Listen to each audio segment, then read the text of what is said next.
Aerosalt. Hello, friends, and welcome to Shero Coffee Chat. We hope you've had a great week, and thank you for joining us today. We've got a full cup ahead, so grab your Shero coffee, because we're taking a spin around the Shero resource table. Plus, we've got your chat, tip, and guest of the week. Let's give a big shout out to our host, Melissa Farmer Hill, Army combat veteran, host of Shero Coffee Chat, and founder of the Shero Coffee Club, where we keep the world caffeinated and women veterans celebrated. And now, reporting for duty and ready to lead the conversation, Melissa Farmer Hill. Aerosalt. Hello, friends. This is a pre-recording, but I want to thank you nonetheless. And we've got a great show nonetheless. So I say good morning to you and welcome to the Shero Coffee Chat, where coffee meets conversation. I'm your host, Melissa Farmer Hill. I am an Army veteran and founder of the Shero Coffee Club, where we believe in keeping the world caffeinated and women veterans celebrated through our dark and medium roast blends. And we've got ground, we've got K-cups, and our main roaster, this is the beauty of it, is a veteran, but we also believe in representing how women show up in the world, right? Which is why we have our Shero Metro luxury teas in 4 delicious flavors. We've got blueberry, we've got Bourbon Street vanilla, we've got lullaby, sleepy time tea, and we've got peppermint. Now, I want to get right into the show. As you can see, this is a different background. Shout out to ATL. Hello, ATL. Shout out to you. Thank you. Thank you. Thank you for this winter weather. We leave Chicago thinking, oh, yeah, it's going to be all gravy. But there is a nationwide cold front, so we understand. But nonetheless, it's much warmer than it is in Chicago. So we are just happy to be here. So today I want to talk about home ownership. And we've changed a little bit of the formatting because we get right into the guests. Now, you guys, we're talking about home ownership, right? Is it still the American dream that we hoped it would be, or has it become a nightmare, huh? I'll drink to that. And you know who I had to bring on, right? You guys know who I had to bring on.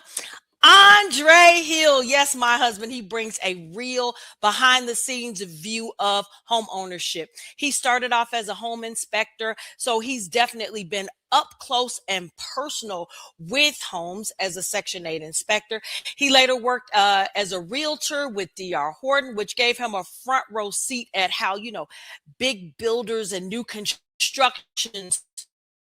So today, Andre runs, shout out to Dre Buys Houses, where he sees homes move, who's buying them, and why so many working are getting really squeezed out. So today is really going to help me break down that question that a lot of people are asking right now. Is it still the American dream, or is it a nightmare? So ladies and gentlemen, welcome. I'm trying to do this right. My husband, Andre Hill. Hey, I appreciate you for having me. Thank you. You're welcome. What's Hey, going on, Andre? We ain't did a show together in a minute. I don't know if I can. I don't know if I can handle this. I know I be seeing your show, and you have grown a lot, and your guests and stuff like that you have on, and everything's going good for Shero, I see. Yeah, thank you. And you've tried the teas. Yes. And you've tried the teas. Yes. So I really want to, because I know we're laughing and we're joking right now.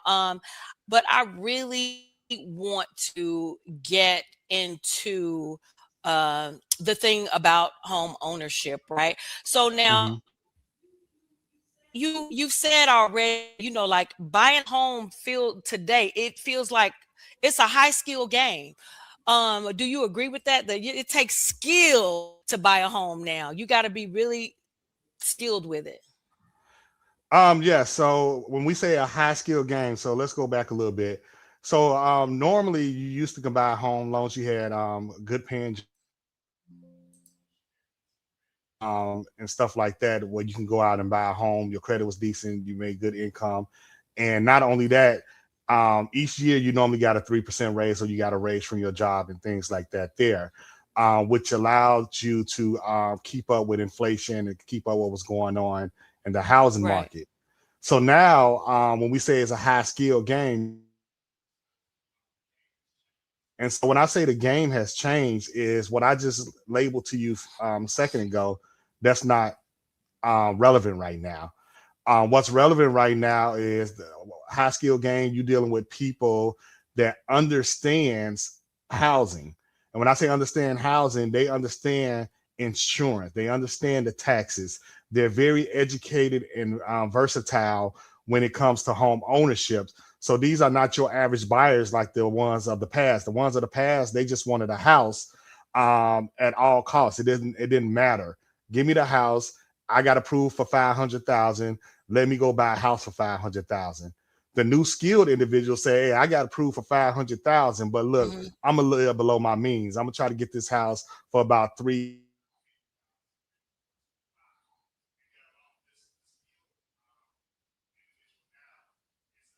income, meaning that you got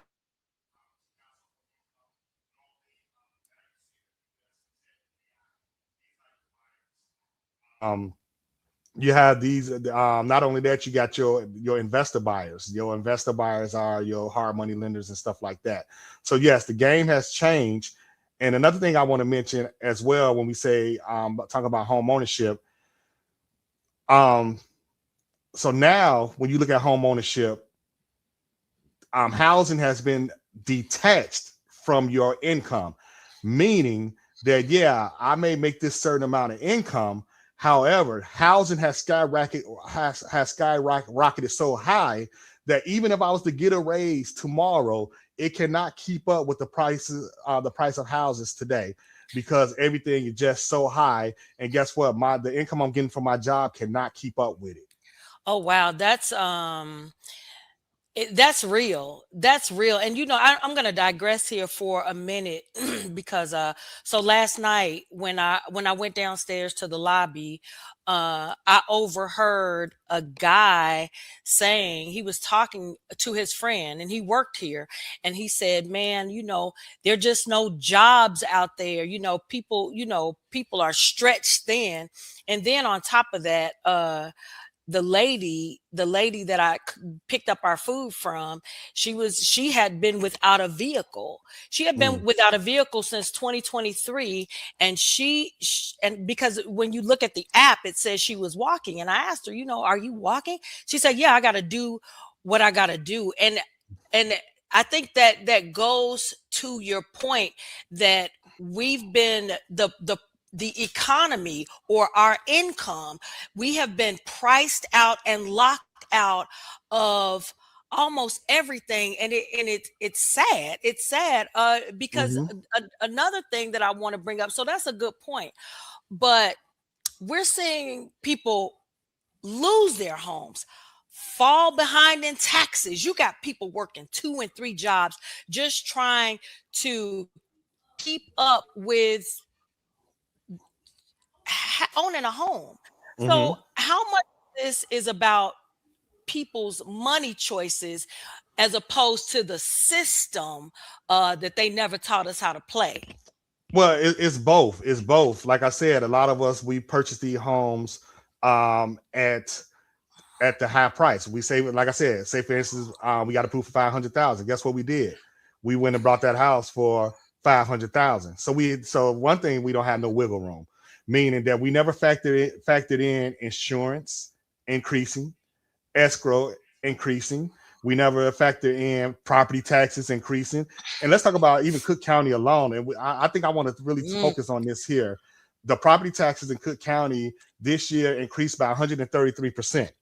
So if I'm getting a ooh, 3% raise and taxes increasing by 133%, how am I going to keep up? So you got to right. think about, life happened.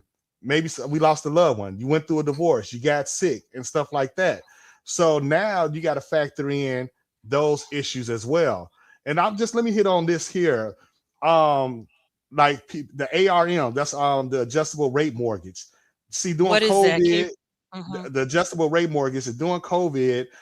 People, they was losing their jobs or they wasn't working and stuff like that. So they had a mortgage rate adjusted, maybe to 3, 5 years or 7 years, or something like that. However, even though you got your mortgage adjusted at a lower price or what you was paying, don't forget those interest rates still jumped up after those 3 or 5 years. So they didn't factor in that. So technically they weren't locked into a fixed loan, even though they thought they were, because Right. they went and got these adjustable rates for maybe 2, 3 years. And guess what? When that was over with, the prices went up. So also the loan modification, people was out getting loan modifications and stuff like that, where they rate was temporarily lowered, their payments was temporarily reduced and stuff like that. And if you're not reading the fine print on a lot of this stuff, it said, yeah, we do you this for 3 or 4 years, but guess what? When it's over with, you probably going to pay more money plus the whatever the new interest rates is. So guess what? You probably paying 3% interest rate on some of this stuff. And then once all that stuff was over with, all the forbearance and all this stuff was over with, all them prices went back up. And guess what? You had to pay those fees, even if you miss payments and stuff like that. So I'm glad you mentioned during COVID, like back in 2020, because it Mm-hmm. became like a house war where people were just paying just way too much. And so I'm just trying to make this simple for our viewers. So what happened is they came into these agreements where if you, and just correct me if I'm wrong, they came into these agreements and they said, if you're going to pay this much for a house, but the rate might change. So what's happening now in 2026, it's time to pay the piper. Guess what? The Mm-hmm. rate has changed. So now where you used to have a mortgage that might be $2,000 is now $2,500, Right. or it could be $33,000 Mm-hmm. because it's adjustable rate and it's not Right. fixed. Yeah, technically it's not fixed because you went through all those restructuring and stuff like that and didn't read the fine print or what have you.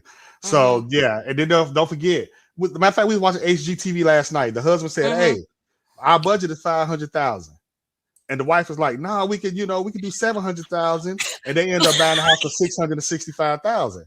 You see what I'm saying? But the husband. So Mm-hmm. I'm curious within the next few years what's going to be the status of this family, because we know the Mm-hmm. number one reason of divorces in our country is finances. Mm-hmm. So the husband already knew 500,000 should have been in our budget and stuff like that. But if you're not factoring in those insurance increasing, the HOAs and stuff like that, hey, that stuff will come back and bite you. And so that's why we're talking about the more skilled people. These people are knowledgeable of housing. They understand insurance. They understand how the market works and stuff like that. These are the people that's going to be winning. And that's why they're coming into places like Cook County where people can't afford their properties. And so they're trying to get rid of it. But so these people that can actually afford it, they coming in, working out a deal and stuff like that because they can afford the property taxes. They can afford stuff like that. So yeah, it's a big mess out there. But overall, when we talk about taxes, there needs to be an overhaul in the system. So when I say an Mm-hmm. overhaul of a system, let's talk about property taxes in general.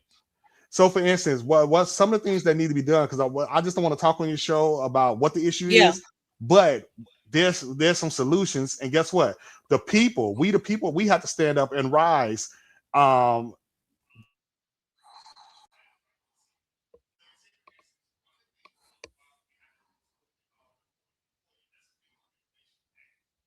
Here, what you have to start going back and do, and you got to start going back now with the property taxes, you got to look at the salaries.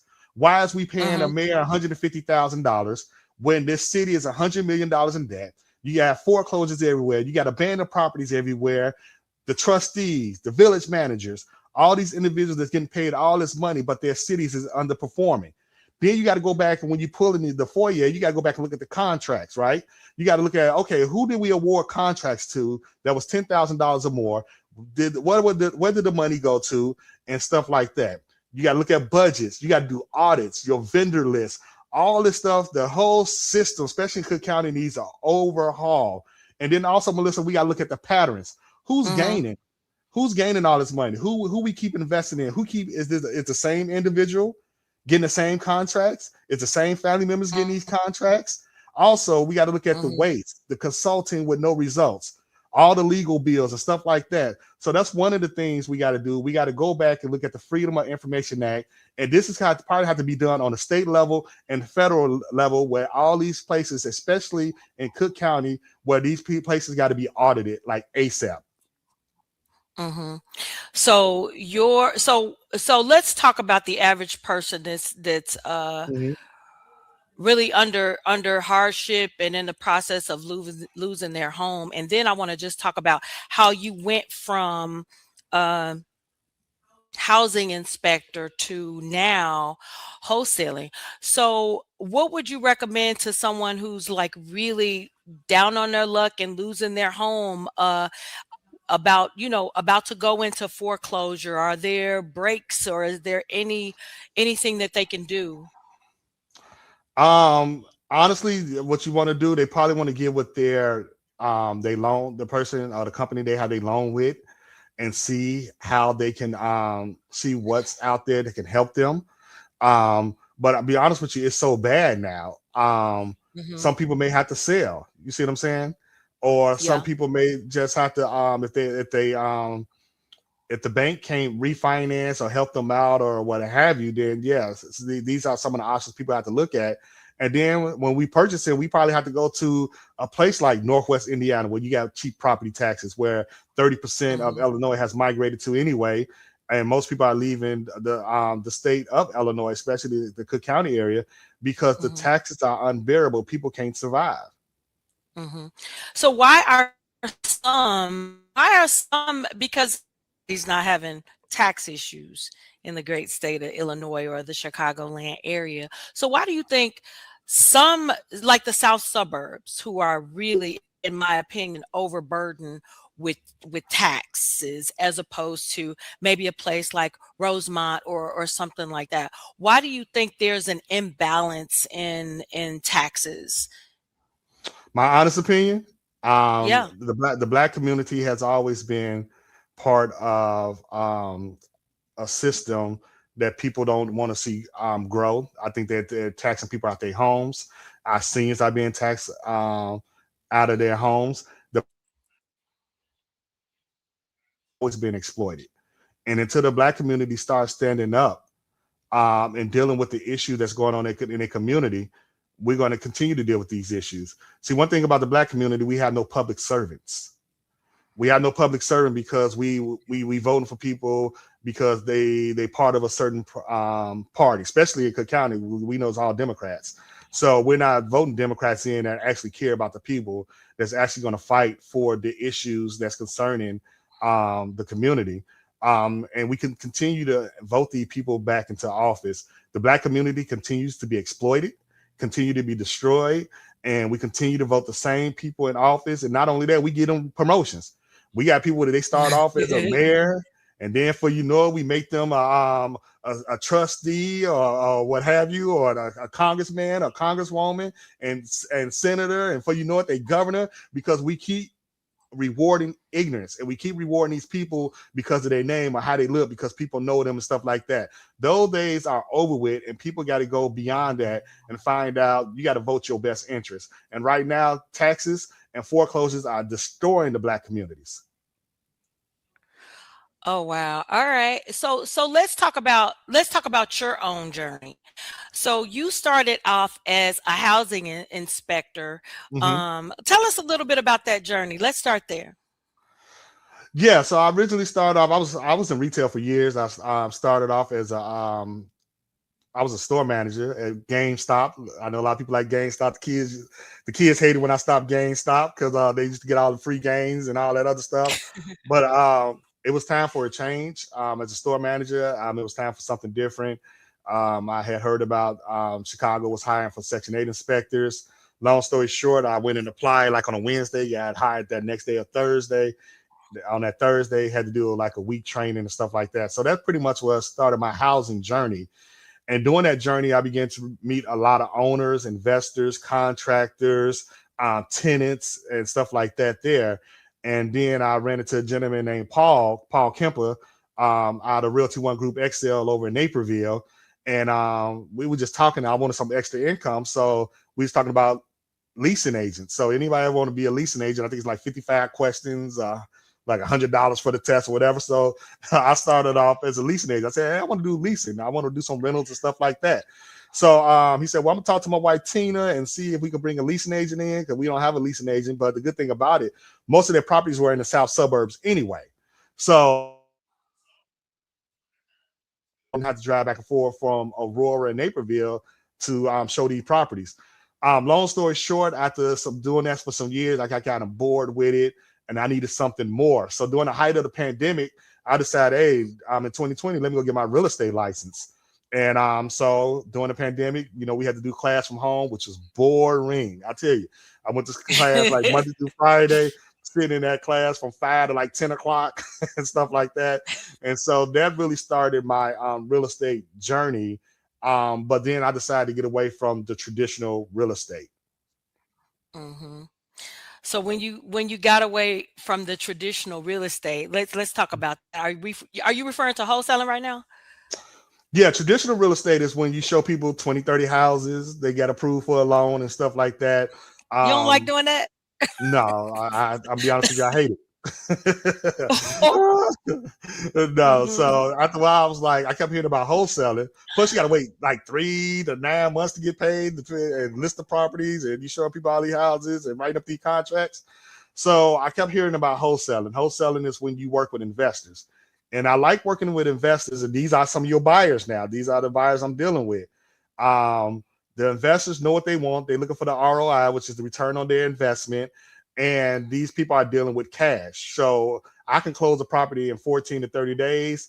I just go out and find those owners or those sellers that's like, for instance, like we talking about, that's tax delinquent, that's in foreclosure, that's in pre-foreclosure. They can't afford these properties no more.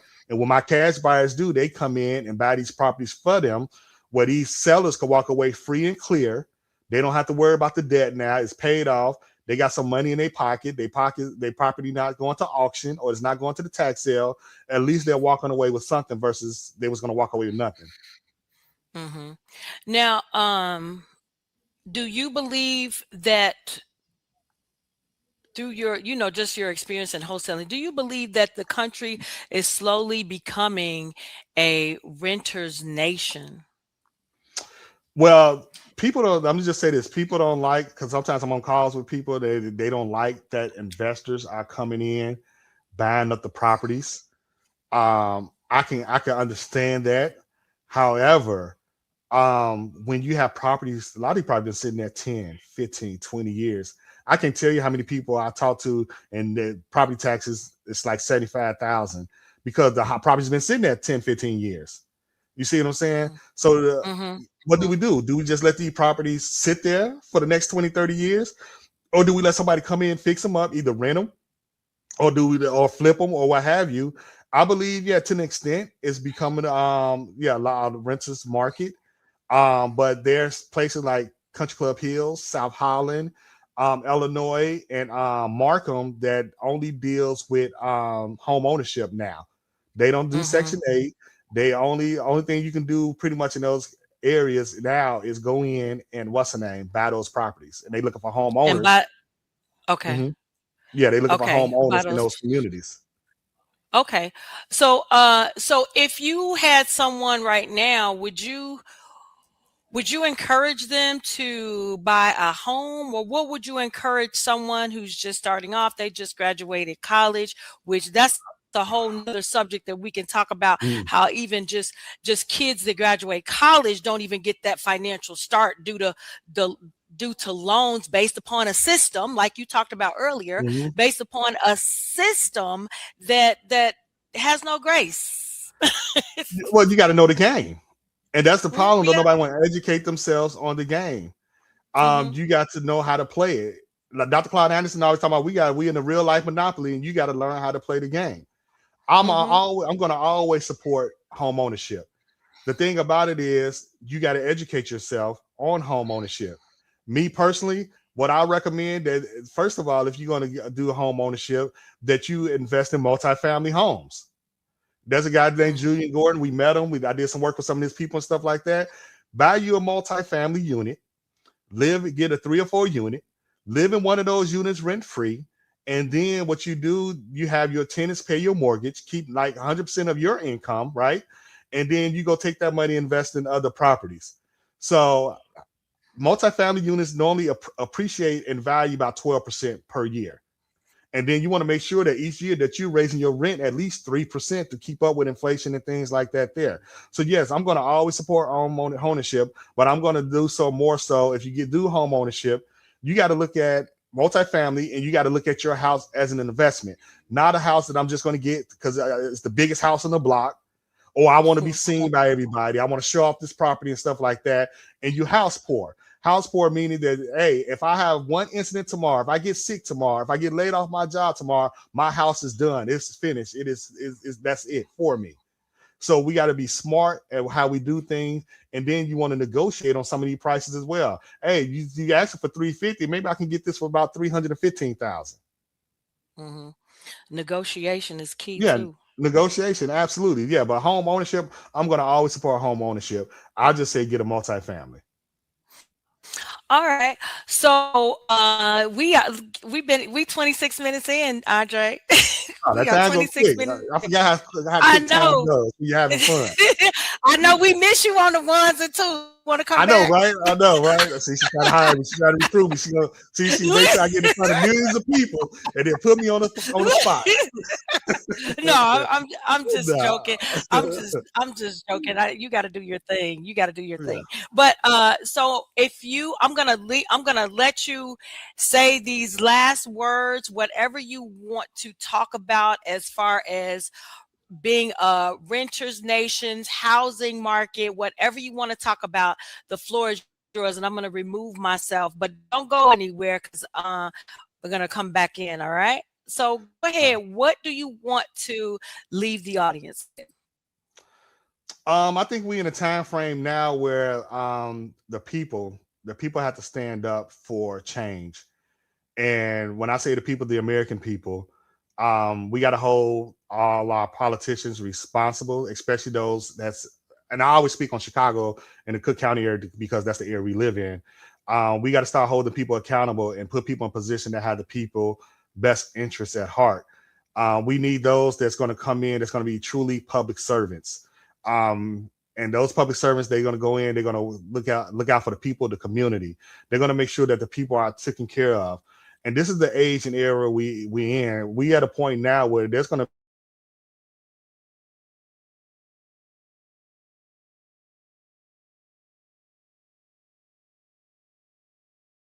find a thing. They just want to be able to go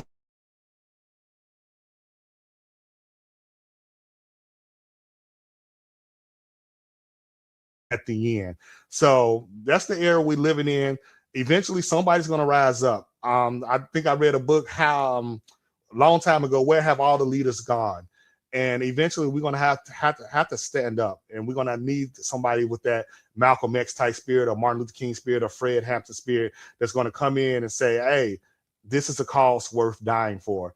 And until we as the American people find a cause worth dying for, these politicians, they're going to continue to get over on us. They're going to continue to make all this money, and there's nothing wrong with making money.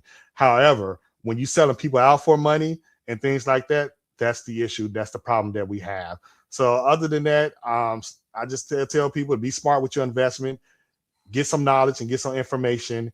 And then when you're going out buying a house, you have something to work with. All right. Well, thank you, honey. Thank you for joining me on this evening as we head. So next week, you guys, I will be recording from Florida. We are back on the road. ATL, we thank you for giving us, a little cold weather, but not too cold. But I'm going to end it right here. That was Realtor Andre Hill. Also, if you didn't know, that is my husband, Andre Hill. So Andre, thank you for joining us. And of course, happy Black History Month. Today is February 1st. And we will see you next time. We'll definitely have you on the show again to just talk about what's going on in the housing market and things like that. So thank you. We're going to talk about AI. Oh, you wanted to? Oh, yes, you guys. He loves AI. Absolutely loves AI. So yeah, maybe we'll have you come on and give us a demonstration and talk about AI. All right. Absolutely. Anything I can't else, wait. Dre? No, no, we're gonna talk about AI. We're gonna talk about this. We're gonna talk about that. No, I don't have that. I'm gonna mess with All you. right. See you later. All right then. All right, you guys, that is it. Hope you enjoyed the show. And I will see you definitely next Sunday. And until then, sip Shero and keep chatting. Hey there, thank you so much for hanging out with us on this week's Shero Coffee Chat. Don't forget, smash that subscribe button so you never miss what's coming next. And hey, make sure your weekday begins with Shero Coffee, where we keep the world caffeinated and women veterans celebrated. You can visit us at sherocoffee.com. We'll see you next week right here on Shero Coffee Chat and have a blessed week.